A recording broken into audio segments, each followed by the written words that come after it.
Hi friends, good evening. இது உங்கள் TAF IAS Academy. நாம் இன்னைக்கு ஆகஸ்ட் 18 மற்றும் 19 ஆகிய இரு தினங்களுக்கான நடப்பு நிகழ்வுகள் பார்க்க இருக்கிறோம். வழக்கம் போல இன்றைய நடப்பு நிகழ்வு கவனமாக பாருங்க, நோட்ஸ் எடுத்துக்கிடுங்க. ஈவினிங்ல நடைபெறக்கூடிய டெய்லி கன்வர்சேஷன்ல மறக்காம கலந்துக்கிடுங்க. தேர்வானது டெலகிராம் ஆப்ல நம்மளுடைய TAF IAS Academy அப்படிங்கிற சேனல் நடைபெறும். இதுவரைக்கும் யாரும் இந்த சேனலை ஜாயின் பண்ணாமல் இருந்தீங்கன்னு சொன்னா உங்களுடைய மொபைல் ஃபோன்ல டெலகிராம் ஆப் இன்ஸ்டால் பண்ணி மறக்காம சர்ச் பாக்ஸ்ல TAF IAS Academy சர்ச் பண்ணீங்கன்னு சொன்னா நம்மளுடைய குரூப்ல ஈஸியாக ஜாயின் பண்ணிக்கலாம். கரண்ட் அஃபேர்ஸ் தேர்வு மட்டுமல்லாமல் நம்ம அகாடமி சார்பில் நடத்தப்படக்கூடிய இதர தேர்வுகளையும் இதர தகவல்களையும் நீங்கள் அறிந்து கொள்ளலாம். ரைட், நாம் இந்த நடப்பு நிகழ்வுகளில் முதல்ல பார்க்கக்கூடிய புத்துணர்ச்சி வாக்கியம் பார்த்தீங்க அப்படின்னு சொன்னால், முயற்சி செய்யாத கனவு பகல் கனவு. என்ன, நாம் காணக்கூடிய கனவை நினைவாக்கணும் அப்படின்னு சொன்னால் நாம் அதற்கு என்ன செய்யணும்? முயற்சி செய்யணும், உழைக்கணும். அப்படி முயற்சியே செய்யாமல் நம்ம உழைக்காமல் கனவு மட்டுமே கண்டு கொண்டு இருந்தோம்னு சொன்னால் அது வெறும் பகல் கனவாகவே முடிந்துவிடும் அப்படிங்கிறதான் நாம் இந்த இடத்துல பார்க்கணும். பாருங்கள், முயற்சி செய்யாத கனவு என்றென்றும் பகல் கனவு மட்டுமே. சரிங்களா? Right, okay. நாம் இந்த நடப்பு நிகழ்வுகளில் ஒரு சில தினங்கள் பார்க்க இருக்கிறோம். அந்த அடிப்படையில் நம்ம முதல்ல பார்க்கக்கூடிய தினம் என்ன அப்படின்னு சொன்னால், ஆகஸ்ட் 19ஆம் தேதி அன்றைய தினம் அனுசரிக்கப்படக்கூடிய தினம் வேர்ல்ட் ஹியூமனிடேரியன் டே, அதாவது உலக மனிதாபிமான மனிதநேய தினம் நாம் எடுத்துக்கலாம். சரிங்களா? உலகளாவிய அளவில் பார்த்தீங்கன்னு சொன்னால் பல்வேறு வகையான தொண்டுகளை செய்யக்கூடிய மனிதநேயத்தோடு செயல்படக்கூடிய நபர்களை பெருமைப்படுத்துவதற்காக, குறிப்பாக ஐநா போன்ற உயரிய அமைப்புகளில் பணியாற்றக்கூடிய பல்வேறு நாடுகள்லையும் பல்வேறு சூழல்கள்லையும் மக்களுக்காக உதவிகளை செய்யக்கூடிய அந்த மனிதாபிமானிகள் இருக்கிறாங்க இல்லையா, தொண்டு செய்யக்கூடியவங்க, அவங்கள சிறப்பு செய்வதற்காகவும் அதே போல் உலகளாவிய அளவில் மக்கள் மத்தியில் மனிதநேயம் குறித்த ஒரு புரிதலை ஏற்படுத்தி மனிதநேயத்தோடு செயல்படுவதற்கான ஒரு வழிமுறைகளை ஏற்படுத்துவதற்காக பார்த்தீங்கன்னு சொன்னால் அது குறித்த விழிப்புணர்வு தினமாக இந்த உலக மனிதநேய தினம் ஆண்டுதோறும் ஆகஸ்ட் 19 அனுசரிக்கப்படுகிறது அப்படிங்கிறத பார்க்குறோம். கொஞ்ச நாளைக்கு முன்னால் ஈராக்கில் நடைபெற்ற ஒரு குண்டு வெடிப்பில் ஐநாவினுடைய ஊழியர்கள் பணியாளர்கள் என்ன பண்ணப்படுவாங்க அப்படின்னு சொன்னால் கொல்லப்படுவாங்க. அவங்க மீட்பு நடவடிக்கைகளில் ஈடுபட்டு சூழ்நிலையில் அந்த மாதிரியான ஒரு சம்பவம் நடந்து போயிடும். அதை நினைவு கூறுவதற்காக தான் ஐநா என்ன பண்ணுறாங்க அப்படின்னு சொன்னால் ஆகஸ்ட் 19ஆம் தேதியை சர்வதேச உலக மனிதாபிமான தினமாக அனுசரிக்கிறாங்க அப்படிங்கிறத பார்க்குறோம். இந்த தினத்திற்கான தீம் கருப்பொருள் என்ன அப்படின்னு சொன்னால் ஆக்ட் ஃபார் ஹியூமனிட்டி, மனித நேயத்திற்கான செயல்பாடுகள் அப்படிங்கிறது இந்த தினத்திற்கான கருப்பொருளாக அமைந்திருக்கிறது அப்படிங்கிறது குறிப்பிடுது. சரியா? முதலாம் தினத்தோட தகவல் உலகளாவிய அளவில் மனித நேயத்தோட செயல்படக்கூடிய தொண்டு உள்ளம் படைத்தவங்களை சிறப்பு செய்வதற்காகவும் மக்களுக்கு மத்தியில் தொண்டுள்ளம் சார்ந்த மனித நேயத்தோடு செயல்பட வேண்டியதனுடைய முக்கியத்துவம் குறித்த புரிதலை ஏற்படுத்துவதற்காகவும் ஐநா சார்பில் ஆண்டுதோறும் ஆகஸ்ட் 19ஆம் தேதி உலக மனிதநேய தினம் அனுசரிக்கப்படுகிறது அப்படிங்கிறத பார்த்தோம். இந்த தினத்திற்கான தீம் கருப்பொருள் என்ன அப்படின்னு சொன்னால் ஆக்ட் ஃபார் ஹியூமனிட்டி, மனித நேயத்திற்கான செயல்பாடுகள். சரிங்களா? அதே போல் பார்த்தீங்கன்னு சொன்னால் இதே ஆகஸ்ட் 19ஆம் தேதி அனுசரிக்கப்படக்கூடிய மற்றொரு தினம் அப்படின்னு சொன்னால் வேர்ல்டு ஃபோட்டோகிராஃபி டே, உலக புகைப்பட தினம். சரிங்களா? உலகளாவிய அளவில் பார்த்தீங்கன்னு சொன்னால் மக்கள் தங்களுடைய வாழ்க்கையில் நடைபெறக்கூடிய முக்கியமான நிகழ்வுகள் என்ன பண்ணுறாங்க அப்படின்னு சொன்னால் புகைப்படங்களாக எடுத்து வைக்கிறாங்க. பின்னொரு காலத்தில் அந்த மலரும் நினைவுகளாக அது திருப்பி பார்க்கும்போது அந்த காலகட்டத்துக்கே செல்லக்கூடிய ஒரு அற்புதமான சூழல் அமையும். ஆரம்ப காலகட்டத்தில் புகைப்படம் எடுப்பது அப்படிங்கிறது கொஞ்சம் கடினமான விஷயமாக பார்க்கப்பட்டது. அதற்காக நீண்ட நெடிய முயற்சிகள் எல்லாம் செஞ்சாங்க. ஆனால் இப்போ அப்படிலாம் கிடையாது. இப்போ நீங்கள் உங்களுக்கு பிடிச்ச புகைப்படங்களை எத்தனை செல்ஃபி வேணாலும் உங்களுடைய மொபைல் ஃபோனில் எடுத்துக்கலாம், உடனே இன்ஸ்டாவில் ஸ்டோரி போடலாம், என்ன வேணாலும் செய்யலாம். அந்த அடிப்படையில் பார்த்தீங்க அப்படின்னு சொன்னால் புகைப்படத்தினுடைய முக்கியத்துவம் குறித்த புரிதலை, அந்த நினைவுகளை மீட்டெடுப்பதில் அதனுடைய பங்களிப்பு கொடுத்த அந்த ஒரு விஷயத்தை மக்கள் மத்தியில் கொண்டு போய் சேர்ப்பதற்காக பார்த்தீங்கன்னு சொன்னால் ஆண்டுதோறும் ஆகஸ்ட் 19ஆம் தேதி வேர்ல்டு ஃபோட்டோகிராஃபி டே, உலக புகைப்பட தினம் அனுசரிக்கப்படுகிறது அப்படிங்கிறத பார்க்குறோம். இந்த தினத்திற்கான தீம் கருப்பொருள் என்ன அப்படின்னு சொன்னால் ஆன் என்டையர் டே. சரிங்களா? அதாவது இந்த முழு தினமும் பார்த்தீங்கன்னு சொன்னால் புகைப்படங்கள் மூலமாக உங்களை நீங்களே வெளிக்கொண்டு வருவதற்கான ஒரு கருத்தியலை மையப்படுத்தி என்ன செய்யப்பட்டிருக்குன்னு சொன்னால் இந்த ஆண்டுக்கான கருப்பொருள் வடிவமைக்கப்பட்டிருக்கிறது அப்படிங்கிறத நாம் இந்த இடத்துல பார்க்கணும். சரியா? உலகளாவிய அளவில் புகைப்பட கலைஞர்களை போற்றுவதற்காகவும் புகைப்பட துறை சார்ந்த வல்லுநர்களை சிறப்பு செய்வதற்காகவும் புகைப்படங்களுடனான நம்முடைய நினைவை மீட்டெடுப்பதற்காகவும் பார்த்தீங்க அப்படின்னு சொன்னால் வேர்ல்டு ஃபோட்டோகிராஃபி டே ஆண்டுதோறும் ஆகஸ்ட் 19ஆம் தேதி அனுசரிக்கப்படுகிறது அப்படிங்கிறத பார்த்தோம். இந்த தினத்திற்கான தீம் கருப்பொருள் என்ன அப்படின்னு சொன்னால் an entire day, ஒரு நாள் முழுவதும். சரிங்களா? அடுத்த பாகடி தொகை என்ன அப்படின்னு சொன்னால் ஆகஸ்ட் மாதத்தில் வரக்கூடிய அந்த முழு பௌர்ணமி நிலவு தினம் இருக்கு இல்லையா, அன்றைய தினம் பார்த்தீங்கன்னு சொன்னால் ரக்ஷாபந்தன். அதான் ரக்ஷாபந்தன் அப்படிங்கிறது சகோதரர்களுக்கு இடையே இருக்கக்கூடிய அன்பை வெளிப்படுத்துவதற்கான ஒரு தினமாக வட மாநிலங்களில் பெருவாரியாக கொண்டாடப்படுகிறது. அந்த அடிப்படையில் இன்றைய தினம் பார்த்தீங்கன்னு சொன்னால் இந்தியாவினுடைய பல்வேறு பகுதிகளையும் ரக்ஷாபந்தன் தினம் அனுசரிக்கப்படுகிறது. அதே போல் பார்த்தீங்கன்னு சொன்னால் இந்த ஆகஸ்ட் மாதத்தில் வரக்கூடிய அந்த முழு நிலவு தினத்தன்னைக்கு உலக சான்ஸ்கிரிட், உலக சமஸ்கிருத தினமும் அனுசரிக்கப்படுகிறது. உலகளாவிய அளவில் தொன்மையான மொழிகளில் ஒன்றாக சமஸ்கிருதம் இருக்கிறது. சமஸ்கிருதத்தினுடைய அந்த தொன்மையை, பாரம்பரியத்தை உலகளாவிய அளவில் அனைத்து தரப்பட்ட மக்களுக்கும் எடுத்து செல்வதற்காக என்ன செய்யப்படுகிறது சொன்னால் அது மொழி குறித்த ஒரு விழிப்புணர்வு ஏற்படுத்தணும் அப்படிங்கிறதுக்காக வேர்ல்டு சான்ஸ்கிரிட் டேம் இன்றைய தினம் அனுசரிக்கப்படுகிறது அப்படிங்கிறத நாம் இந்த இடத்துல பார்க்குறோம். ரக்ஷா பந்தன் கொண்டாடக்கூடிய அனைவருக்கும் டாஃப் ஐஏஎஸ் அகாடமி சார்பில் என் சார்பில் ரக்ஷா பந்தன் நல்வாழ்த்துக்களை அதை தெரிஞ்சுக்கணும். சரிங்களா? ரைட். அப்போ ஆகஸ்ட் 19 இந்த ஆண்டு பார்த்தீங்க அப்படின்னு சொன்னால் இந்த ஆகஸ்ட் மாதத்தினுடைய முழு நிலவு நாள். அந்த அடிப்படையில் பார்க்கும்போது இன்றைய தினம் பார்த்தீங்கன்னு சொன்னால் உலக சான்ஸ்கிரிட் சமஸ்கிருத தினமாகும், அதே போல் ரக்ஷாபந்தன் தினமாகவும் அனுசரிக்கப்படுகிறது அப்படிங்கிறத நாம் இந்த இடத்துல பார்த்தோம். சரிங்களா? அடுத்த பகுதி தகவல் என்ன சொன்னால் கலைஞர் நினைவு நாணயம் வெளியீடு. சரிங்களா? தமிழ்நாட்டினுடைய முன்னாள் முதலமைச்சரான திரு மு கருணாநிதி அவர்களுடைய பிறந்த நூற்றாண்டு நிறைவை ஒட்டி இந்திய அரசாங்கம் சார்பில் பார்த்தீங்கன்னு சொன்னால் அவருடைய உருவம் பொதித்த சிறப்பு நாணயம் வெளியிடப்படும் அப்படின்னு சொல்லி சமீபத்தில் அறிவிப்பு வெளியாச்சு. தமிழ்நாடு அரசாங்கத்தினுடைய கோரிக்கையை ஏற்று நிதியமைச்சர் என்ன பண்ணாங்க அப்படின்னு சொன்னால் அதற்கான வேலைகளில் ஈடுபட்டாங்க. அந்த அடிப்படையில் நேற்று தினம் சென்னையில் நடைபெற்ற நிகழ்வுகளில் ஒன்றிய பாதுகாப்புத்துறை அமைச்சராக ராஜ்நாத் சிங் அவர்கள் சிறப்பு விருந்தினராக கலந்து கொண்டு கலைஞர் மு கருணாநிதி அவர்களுடைய நினைவு நாணயத்தை வெளியிட்டார் அப்படிங்கிறத நாம் இந்த இடத்துல பார்த்தோம். முதலமைச்சர் உட்பட பல்வேறு நபர்கள் என்ன பண்ணாங்க அப்படின்னு சொன்னால் அந்த நிகழ்வுகளில் பங்கெடுத்துக்கிட்டாங்க. இந்த நாணயம் பார்த்தீங்க அப்படின்னு சொன்னால் 44 மில்லிமீட்டர் சுற்றளவில் 35 கிராம் எடையுடையதாக என்ன செய்யப்பட்டிருக்கு அப்படின்னு சொன்னால் டிசைன் செய்யப்பட்டிருக்குது, வடிவமைக்கப்பட்டிருக்குது. வெள்ளி, தாமிரம், நிக்கல் மற்றும் துத்தநாகம் ஆகிய 4 உலோக கலவையால் என்ன செய்யப்பட்டிருக்கு அப்படின்னு சொன்னால் இந்த நாணயம் உருவாக்கப்பட்டிருக்குது அப்படிங்கிறத பார்க்குறோம். இந்த நாணயத்தினுடைய முன்பக்கத்தில் பார்த்தீங்கன்னு சொன்னால் அசோக சக்கரம், சிங்கம், இந்தியா இந்த வாசகங்கள்லாம் வழக்கம் போல் இடம்பெற்றிருக்கும். பின்பக்கத்தில் பார்த்தீங்கன்னு சொன்னால் கலைஞர் மு கருணாநிதி அவர்களுடைய புகைப்படம். அதற்கு கீழே பார்த்தீங்கன்னு சொன்னால் கலைஞர் எம் கருணாநிதி பிறந்த நூற்றாண்டுன்னு போட்டு 1924 to 2024 அப்படிங்கிற எண் பொறிக்கப்பட்டிருக்கும். அதே போல் பார்த்தீங்கன்னு சொன்னால் கலைஞர் கருணாநிதியினுடைய கையெழுத்திலேயே தமிழ் வெல்லும் அப்படிங்கக்கூடிய அந்த வாசகம் இருக்கு இல்லையா, அதுவும் இந்த நாணயத்தில் அவருடைய புகைப்படத்திற்கு கீழாக என்ன செய்யப்பட்டிருக்கு அப்படின்னு சொன்னால் இடம்பெற்றிருக்கிறது அப்படிங்கிறத பார்க்குறோம். அதாவது தலைவர்களை நினைவு கூறுவதற்காக சிறப்பு செய்வதற்காக இந்திய அரசாங்கம் என்ன பண்ணுறாங்கன்னு சொன்னால் சிறப்பு நினைவு நாணயங்களை வெளியிடுறாங்க. இதற்கு முன்னால் தமிழ்நாட்டிலிருந்து பார்த்தீங்கன்னு சொன்னால் அறிஞர் அண்ணா, எம்.எஸ். சுப்புலட்சுமி, எம்ஜிஆர், இன்னும் ஒரு சில தலைவர்களுக்கும் என்ன செய்யப்பட்டிருக்கு அப்படின்னு சொன்னால் கலைஞர் மு கருணாநிதிக்கு வெளியிட்டது போல சிறப்பு நினைவு நாணயங்கள் வெளியிடப்பட்டிருக்கு அப்படிங்கிறத பார்க்குறோம்.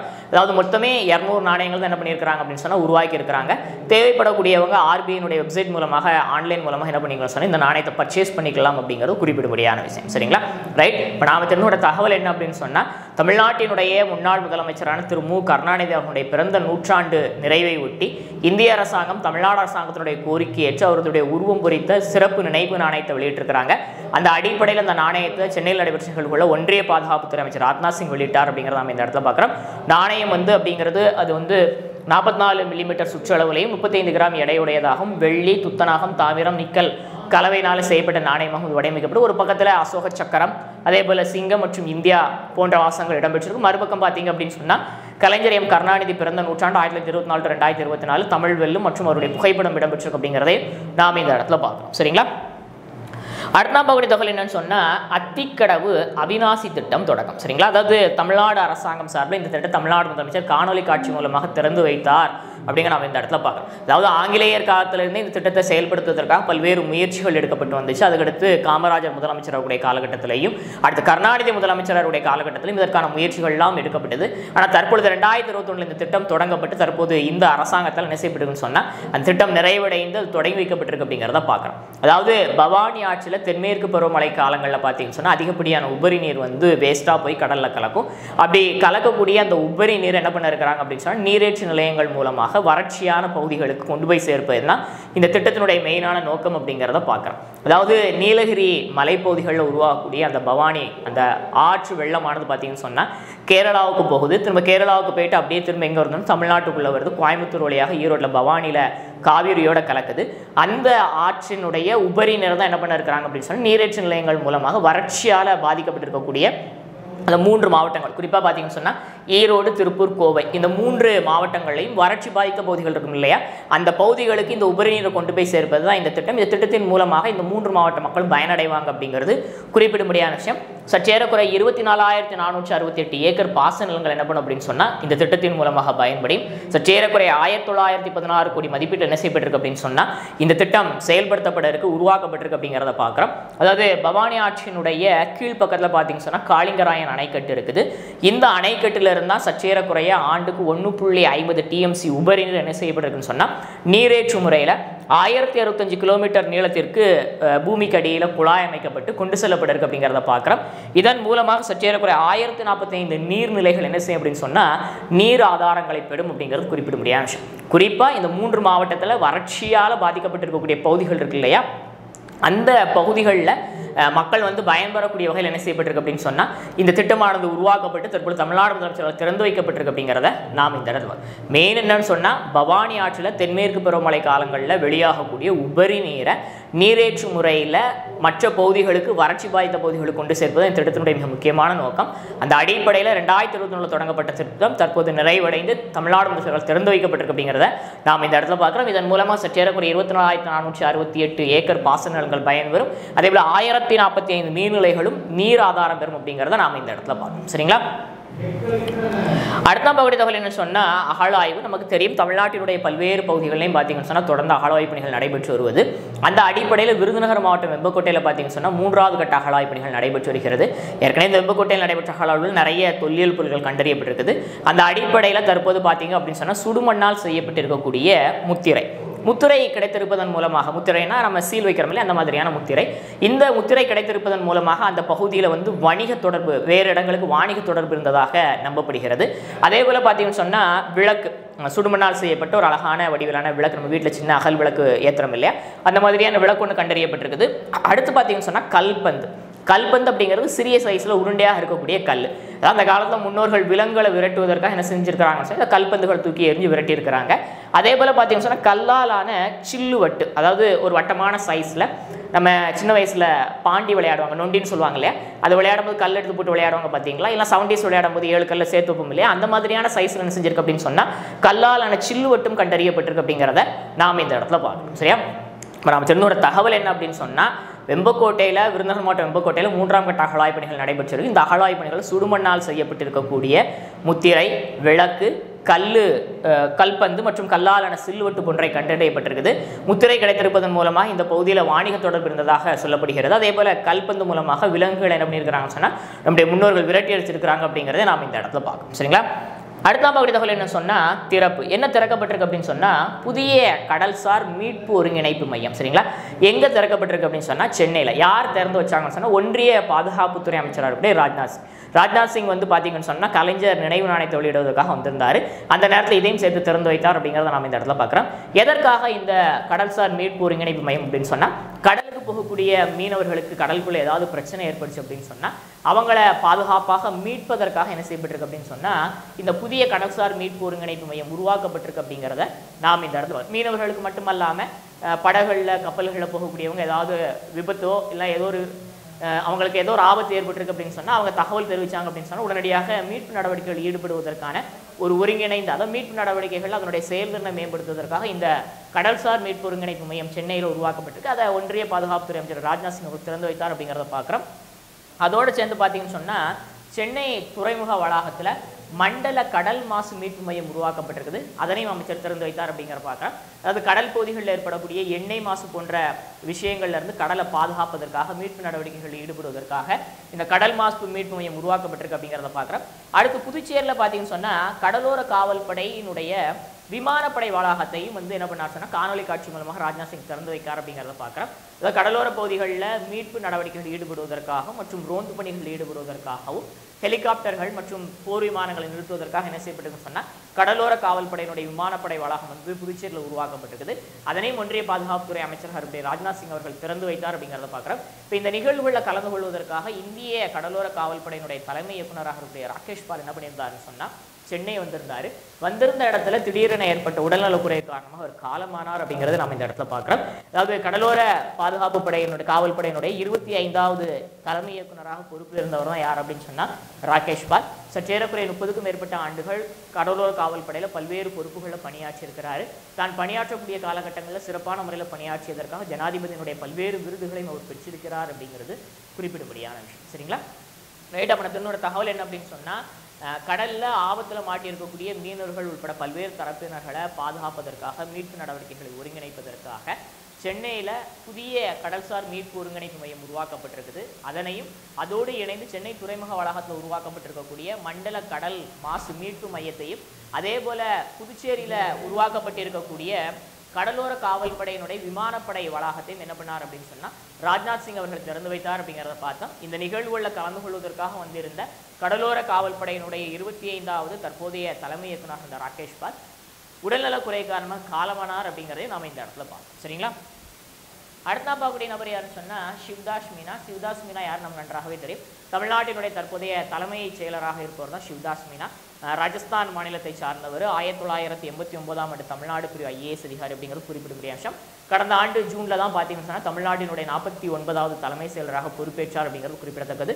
34 ஆண்டுகள் தமிழ்நாடு மற்றும் இந்தியாவுடைய பல்வேறு பகுதிகளில் நீண்ட நெடிய பணி அனுபவம் வாய்ந்தவர் தான் யார் சொன்னால் சிவ்தாஸ் மீனா. தற்பொழுது சிவ்தாஸ் மீனாவுக்கு பார்த்தீங்கன்னு சொன்னால் தமிழ்நாடு அரசு ஒரு புதிய கூடுதல் பொறுப்பு ஒன்று வழங்கியிருக்கிறாங்க அப்படிங்கிறத பார்க்குறோம். என்ன அப்படின்னு சொன்னால் தமிழ்நாடு கட்டட மனை விற்பனை ஒழுங்குமுறை குழும தலைவராக சிவ்தாஸ் மீனா நியமிக்கப்பட்டிருக்கிறார் அப்படிங்கிறத பார்க்குறோம். அதாவது இந்தியாவில் ரியல் எஸ்டேட் ஒழுங்குமுறை மற்றும் மேம்பாட்டு சட்டம் 2016 அடிப்படையில் ரியல் எஸ்டேட் ஒழுங்குமுறை ஆணையம் என்ன செய்யப்படுகிறது அப்படின்னு சொன்னால் உருவாக்கப்படுகிறது. தமிழ்நாட்டிலையும் அந்த ஆணையம் இருக்குது. இந்த ஆணையத்தினுடைய முதலாவது தலைவராக 2019 கே ஞானதேசிகன் பொறுப்பேற்றார். தற்பொழுது ஞானதேசிகன் ரிட்டையர்ட் ஆகிட்டார், ஓய்வு பெற்று விட்டார். சரிங்களா? இப்போ அதுக்கு வந்து புதிய ஆள் நியமிக்கப்படும். அதற்காக அந்த இடத்துல யார் நியமிக்கப்பட்டிருக்கிறாங்கன்னு சொன்னால் சிவ்தாஸ் மீனா நியமிக்கப்பட்டிருக்காரு. சிவ்தாஸ் மீனா இன்னும் ஒரு சில மாதங்கள் தான் தலைமை செயலராக இருப்பாங்க. ஒருவேளை அந்த பகுதிக்கு அந்த தலைமைச் செயலர் பதவிக்கு சிவ்தாஸ் மீனாவுக்கு பதிலாக வேற ஒருத்தர் கூட நியமிக்கப்படலாம் அப்படிங்கிற பேச்சும் அடிபடுகிறது. சரிங்களா? ரைட். அப்போ நாம் தெரிந்துவிட தகவல் என்ன அப்படின்னு சொன்னால் தமிழ்நாட்டினுடைய தற்போதைய தலைமைச் செயலராக இருக்கக்கூடிய சிவ்தாஸ் மீனா அவர்களை தமிழ்நாடு அரசாங்கம் தமிழ்நாடு கட்டட மனை விற்பனை ஒழுங்குமுறை குழும தலைவராக நியமனம் செய்திருக்கிறாங்க அப்படிங்கிறத நாம் இந்த இடத்துல பார்த்தோம். சரிங்களா? 2019 தமிழ்நாட்டில் இதற்கான முதலாவது தலைவராக கே ஞானதேசிகன் நியமிக்கப்பட்டிருக்கிறார். ஞானதேசிகன் ரிட்டையர் ஆனதுக்கு அப்புறமாக தற்போது சிவ்தாஸ் மீனா அந்த பொறுப்பு நியமிக்கப்பட்டிருக்கிறார் அப்படிங்கிறதையும் நாம் இந்த இடத்துல பார்த்தோம். சரிங்களா? அடுத்த பகுதி தகவல் பார்த்தீங்கன்னு சொன்னால் 102 மருத்துவ சேவை எண். சரிங்களா? அதாவது தமிழ்நாட்டினுடைய மக்கள் நல்வாழ்வுத்துறை சார்பில் பார்த்தீங்க அப்படின்னு சொன்னால் 102 அப்படின்னு கூடிய ஒரு மருத்துவ உதவி எண் வந்து அறிமுகப்படுத்தப்பட்டிருக்கு அப்படிங்கிறத பார்க்குறோம். எதற்காக அப்படின்னு சொன்னால் தமிழ்நாட்டில் இருக்கக்கூடிய கர்ப்பிணி பெண்களை வந்து கண்காணிப்பதற்காக. சரிங்களா? அதாவது ஒரு பெண்மணி ஒருத்தங்க வந்து கர்ப்பம் தரிக்க ஆரம்பிச்சிலேருந்து முதல் 4-5 மாதங்கள் வந்து அவங்கள தொடர்ச்சியாக அவங்களுக்கு ஃபோன் செய்து அவங்களோட உடல்நிலை எவ்வாறு இருக்கிறது போன்ற பல்வேறு தகவல்களை சேகரிப்பதற்காக என்ன செய்யப்பட்டிருக்கு அப்படின்னு சொன்னால் இந்த 102 அப்படிங்கக்கூடிய மருத்துவ சேவை எண் அறிமுகப்படுத்தப்பட்டிருக்கு அப்படிங்கிறத நாம் இந்த இடத்துல பார்க்குறோம். சரிங்களா? அதாவது தமிழ்நாட்டில் இந்த குழந்தை பேறுகால இறப்பு அப்படிங்கிறது பார்த்தீங்கன்னு சொன்னால் 1 லட்சத்திற்கு 1 லட்சம் பிரசவத்தில் சற்றேறக்குறை 45.5 உயிரிழப்பாக இருக்கிறது. தோராயமாக 46 உயிரிழப்புகள் இருக்குது. இந்த உயிரிழப்புகளை குறைப்பதற்காக தமிழ்நாடு அரசாங்கம் பல்வேறு நடவடிக்கைகளில் ஈடுபட்டு வராங்க. அந்த அடிப்படையில் தமிழ்நாடு மக்கள் நல்வாழ்வுத்துறை என்ன பண்ணியிருக்கோம் சொன்னால் 102 அப்படிங்கக்கூடிய இந்த மருத்துவ உதவி எண்ணை அறிமுகப்படுத்தியிருக்கிறாங்க. இதில் இருக்கக்கூடிய அந்த ஆலோசகர்கள் என்ன பண்ணுவாங்க அப்படின்னு சொன்னால் தமிழ்நாட்டினுடைய பல்வேறு பகுதிகளில் இருக்கக்கூடிய கர்ப்பிணி பெண்களுக்கு அந்த முதல் 4-5 மாதங்கள் வந்து ஒரு குறிப்பிட்ட கால இடைவெளியில் ஃபோன் செய்து அவங்களுடைய உடல் நலம் குழந்தையினுடைய ஆரோக்கியம் என்ற பல்வேறு தகவல்களை சேகரித்து அதை பதிவு செய்வாங்க அப்படிங்கிறத நாம் இந்த இடத்துல பார்க்கணும். தேவைப்படக்கூடிய ஆலோசனைகள் என்ன பண்ணுவாங்கன்னு சொன்னால் அவங்க வழங்குவாங்க அப்படிங்கிறத நாம் இந்த இடத்துல பார்க்கணும். சரியா? அதற்காக தமிழ்நாடு மக்கள் நல்வாழ்வுத்துறை சார்பில் இந்த திட்டத்தை அந்த துறையினுடைய அமைச்சர் சுப்பிரமணியன் அவர்கள் தொடங்கி வைத்தார் அப்படிங்கிறத நாம் இந்த இடத்துல பார்க்கணும். சரியா? அடுத்த பார்க்கக்கூடிய தகவல் 2 நியமனம் பார்க்கறக்க. இல்லை முதல் நாம் பார்க்கக்கூடிய நியமனம் என்ன சொன்னால் நாடாளுமன்ற பொது கணக்கு குழுவினுடைய தலைவர். அதாவது 18வது மக்களவை சமீபத்தில் பொறுப்பேற்றிருக்கிறாங்க. இதில் நாடாளுமன்ற பொது கணக்குழுக்கு புதிய தலைவர் நியமிக்கப்பட்டிருக்கிறாங்க. மூத்த காங்கிரஸ் தலைவரான KC வேணுகோபால் என்ன செய்யப்பட்டிருக்காருன்னு சொன்னால் நியமனம் செய்யப்பட்டிருக்கிறார். இவங்க தான் என்ன பண்ணுறாங்க அப்படின்னு சொன்னால் மத்திய அரசாங்கத்தினுடைய ஒன்றிய அரசாங்கத்தினுடைய அந்த வருவாய் செலவினங்களை வந்து கணக்கு பார்க்கக்கூடிய ஒரு மிக முக்கியமான பொறுப்பு இந்த குழு கிட்ட இருக்குது. அந்த அடிப்படையில் நாடாளுமன்ற பொது கணக்குழுவினுடைய தலைவராக மூத்த காங்கிரஸ் தலைவர்கள் ஒருவரான KC வேணுகோபால் நியமனம் செய்யப்பட்டிருக்கிறாரு. அதே போல் தமிழ்நாட்டில் பார்த்தீங்கன்னா தமிழ்நாடு சீருடை பணியாளர் தேர்வு வாரிய தலைவர், அதாவது TNUSRB அதனுடைய புதிய தலைவராக, இதற்கு முன்னால் தலைவராக சீமா அகர்வால் இருந்தாங்க. தற்போது அவங்க பணியிட மாற்றம் செய்யப்பட்டிருக்கிறாங்க. இப்போ அந்த பொறுப்புக்கு ரிட்டையர்டான DGP-யான சுனில்குமார் அவர்கள் என்ன செய்யப்பட்டிருக்கிறாங்க நியமிக்கப்பட்டிருக்கிறாங்க அப்படிங்கிறத பார்க்குறோம். சுனில்குமார் இதற்கு முன்னால் இந்த தமிழ்நாடு சீருடை பணியாளர்கள் பல்வேறு பொறுப்புகள் இருந்திருக்கிறாரு. தற்பொழுது அதனுடைய தலைவராக ஓய்வுக்கு அப்புறமாக நியமிக்கப்பட்டிருக்கா அப்படிங்கிற பார்க்குறோம். ஓய்வு பெற்ற ஒரு காவல்துறையினுடைய அதிகாரி ஒருத்தர் வந்து இந்த பொறுப்புக்கு நியமிக்கப்படுவது தான் முதல் முறை அப்படின்னு சொல்லிக்கிட்டாங்க. சரிங்களா? ரைட். அப்போ நம்ம தெரிஞ்ச ஒரு தகவல் என்னன்னு சொன்னால் தமிழ்நாடு சீருடை பணியாளர் தேர்வு ஆணையத்தினுடைய புதிய தலைவராக ஓய்வு பெற்ற DGP-யான சுனில்குமார் அவர்கள் நியமனம் செய்யப்பட்டிருக்கிறார் அப்படிங்கிறத நாம் இந்த இடத்துல பார்த்தோம். சரிங்களா? அடுத்த பகுதி தொகை என்னன்னு சொன்னால் மாநாடு, அதாவது இந்தியாவினுடைய தலைமையில் நடைபெற்ற ஒரு மாநாடு தான் பார்க்குறோம். சரிங்களா? அதாவது இந்த உலகத்தில் முன்னேற்றம் அடைந்த நாடுகள், அமெரிக்கா, பிரிட்டன் போன்ற முன்னேற்றம் அடைந்த நாடுகள் வந்து குளோபல் நார்த் அப்படிங்கிற பேரில் ஒரு கூட்டமைப்பை வச்சிருக்கிறாங்க. சரிங்களா? அதே போல் குளோபல் சவுத் அப்படிங்கிற பேரில் வளரக்கூடிய நாடுகள், இந்தியா உள்பட சற்றேறக்குறைய 100க்கும் மேற்பட்ட நாடுகள் குளோபல் சவுத் அப்படிங்கிற பேரில் ஒரு கூட்டமைப்பு உருவாக்கி இருக்கிறாங்க. இந்த கூட்டமைப்பினுடைய 3வது உச்சி மாநாடு தான் பார்த்தீங்கன்னு சொன்னால் காணொலி காட்சி காலமாக நடத்தப்பட்டிருக்குது. இதை யார் நடத்தியிருக்கிறாங்கன்னு சொன்னால் இந்த மாநாட்டை 3வது முறையாக இந்தியா நடத்தியிருக்கு அப்படிங்கிறத நாம் இந்த இடத்துல பார்க்கணும். சரிங்களா? தெற்கு நாடுகள், சரிங்களா, குளோபல் சவுத், அதாவது வளர்ச்சி அடைந்து கொண்டிருக்கக்கூடிய நாடுகள், அதுபோக ஏழை எளிய நாடுகள் இருக்கு இல்லையா, இந்த நாடுகளுடைய கூட்டமைப்பு தான் என்ன சொல்றாங்க அப்படின்னு சொன்னால் குளோபல் சவுத்னு சொல்றாங்க. இந்த நாடுகளுக்கான 3வது உச்சி மாநாடு தான் 2022 இருந்து இந்தியா நடத்திட்டு வராங்க. அந்த அடிப்படையில் இந்த 3வது மாநாடு காணொலி காட்சி மூலமாக இந்தியா சார்பில் நடத்தப்பட்டிருக்குது. பிரதமர் நரேந்திர மோடி வந்து அந்த நிகழ்வுகளை பங்கெடுத்து காணொலி காட்சி மூலமாக உரையாற்றணும் அப்படிங்கிறத பார்க்குறோம். 100க்கும் மேற்பட்ட நாடுகளுடைய பிரதிநிதிகள் என்ன பண்ணாங்கன்னு சொன்னால் காணொலி காட்சி மூலமாக இந்த மாநாட்டில் பங்கெடுத்துக்கிட்டாங்க அப்படிங்கிறதை பார்க்கணும். உலகினுடைய பல்வேறு சூழ்நிலைகள் குறித்தும் இந்த நாடுகள் முன்னேற்றம் அடைவதற்கான வழிமுறைகள் குறித்தும் என்ன செய்யப்படுது அப்படின்னு சொன்னால் இந்த மாநாட்டில் கலந்தாலோசனை நடத்தப்பட்டது அப்படிங்கிறதே நாம் இந்த இடத்துல பார்க்கணும். சரியா? தெற்குலக நாடுகளினுடைய குளோபல் சவுத்தினுடைய 3வது உச்சி மாநாட்டை காணொலி காட்சி மூலமாக இந்தியா நடத்தியிருக்கு அப்படிங்கிறத நாம் இந்த இடத்துல பார்த்தோம். சரிங்களா? அடுத்த பகுதி தொகை என்ன சொன்னால் விர்ச்சுவல் நீதிமன்றம், விர்ச்சுவல் கோர்ட், மெய்நிகர் நீதிமன்றம். சரிங்களா? அதாவது கேரளாவில் முதல் முறையாக பார்த்தீங்க அப்படின்னு சொன்னால் கொல்லம் மாவட்டத்தில் விர்ச்சுவல் கோர்ட்டு தொடங்கப்பட்டிருக்கு அப்படிங்கிறத நாம் இந்த இடத்துல பார்க்கணும். சரிங்களா? அதாவது ஆன்லைன் மூலமாக வழக்கு பதிவு செய்வது, வழக்கு அனுமதி, விசாரணை மற்றும் தீர்ப்புகள் போன்ற பல்வேறு விஷயங்களை ஆன்லைன் மூலமாக மேற்கொள்வதற்காக என்ன செய்யப்பட்டிருக்கு அப்படின்னு சொன்னால் இந்த விர்ச்சுவல் கோர்ட்டானது உருவாக்கப்பட்டு அது திறந்து வைக்கப்பட்டிருக்கு அப்படிங்கிறத பார்க்குறோம். கேரள உயர்நீதிமன்றம் சார்பில் இது திறக்கப்பட்டிருக்குது. 24 மணி நேரமும் பொதுமக்கள் தொடர்பு கொள்ளக்கூடிய வகையில், தகவல்களை தெரிந்து கொள்ளக்கூடிய வகையில் இந்த விர்ச்சுவல் கோர்ட்டு செயல்படும் அப்படிங்கிறது குறிப்பிடத்தக்கது. சரி, அப்போ நம்ம தெரிந்த ஒரு தகவல், கேரள மாநிலத்தினுடைய முதலாவது விர்ச்சுவல் மெய்நிகர் நீதிமன்றத்தை கேரள உயர் நீதிமன்றம் கொல்லம் மாவட்டத்தில் திறந்திருக்கிறாங்க அப்படிங்கிற நாம் இந்த இடத்துல பார்த்தோம். வழக்கினுடைய தீர்ப்பு, வழக்கினுடைய பல்வேறு வகையான விஷயங்களை தெரிந்து கொள்வதற்காக, ஆன்லைன் மூலமாக தெரிந்து கொள்வதற்காக இது திறக்கப்பட்டிருக்கு அப்படிங்கிறதையும் நாம் இந்த இடத்துல பார்த்தோம். சரிங்களா?